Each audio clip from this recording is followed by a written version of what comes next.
Good morning, good evening, wherever you may be watching this video. Today, we're going to be doing our Flare News Weekly Wrap Up. We're going to be focusing on some DeFi. There's a couple of announcements that happened in the ecosystem this week. And then, yeah, we'll wrap the video up. It shouldn't really be a long one. I won't keep you long.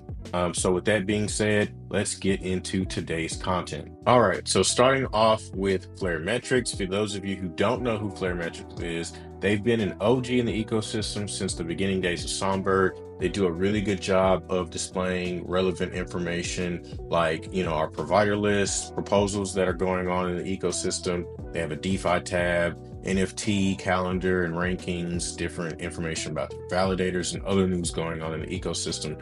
So be sure to check out Flare Metrics if you haven't already.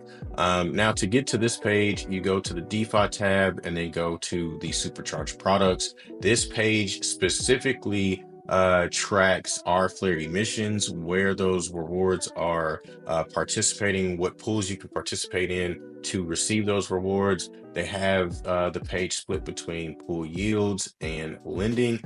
So this is definitely a good page to utilize to kind of make some decisions on where to maximize your yield on your Flare, where to get the most out of the emissions program, things of that nature. So be sure to check this out. Don't worry, I'll have links to all the tools that we go over today in the description of the video. So don't worry about needing to hunt anything down or anything like that. So moving on. This is Gecko Terminal. This is another tool I use to kind of, peep out the best opportunities around the Flare ecosystem in terms of liquidity. I might find some arbitrage opportunities using this tool, seeing where most volume is going, where the most activity is going, things of that nature. You could use a, Dex screener or Dex tools. They all pretty much do the same thing, but for one reason or another, I seem to gravitate to Gecko Terminal. So that's why I use that. But moving forward. All right, so we had the much anticipated announcement or go live of the XDFi protocol. For those of you that don't know, XDFi is a decentralized futures trading platform. It's a bit different than say trading on a perp dex or anything like that.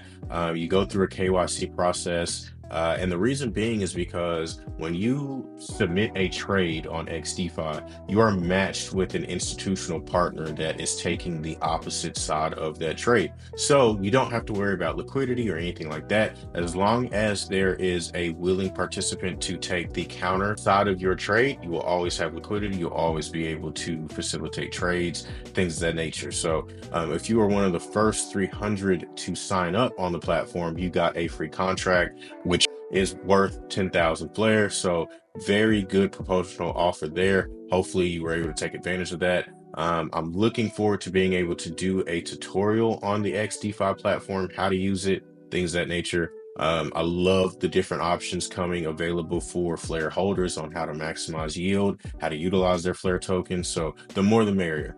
Always a good thing seeing new things go live on the Flare network. Moving on.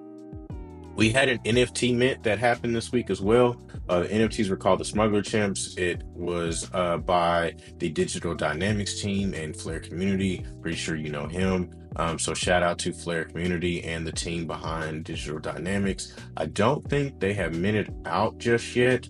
Last I checked, they were at 895 out of 1,000. So they haven't minted out yet. If you're into NFTs, you might want to give this a look. They have some pretty novel features coming, so definitely look forward to that. I was able to snag a couple myself because I actually collect NFTs here and there, so definitely was excited to be able to get in on that. And to wrap it up, we have the FIP 1.2 or FIP.12 vote going on.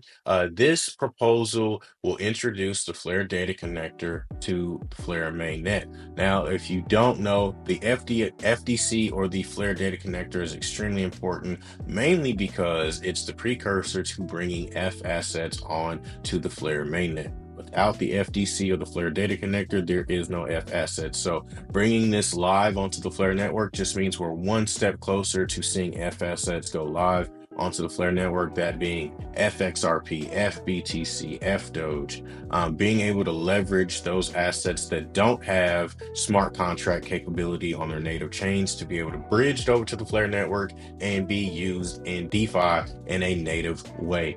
Super exciting about that. Can't wait for that day to happen. I'm looking forward to it. But yeah, with that being said, man, that's it.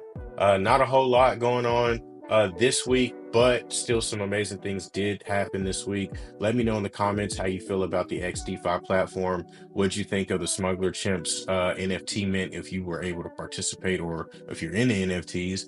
And what do you think about proposal FIP12? How excited are you for FSS to finally come onto the Flare mainnet? I know I can't wait. I'm super excited about that. But yeah, if you like this video, be sure to give me a like, subscribe. Hit me in the comments. What do you think about the news this week? How do you feel about all the things that has been going on the Flare network? What do you feel about the future of Flare? Yeah, and with that being said, I'll catch you in the next one. Peace.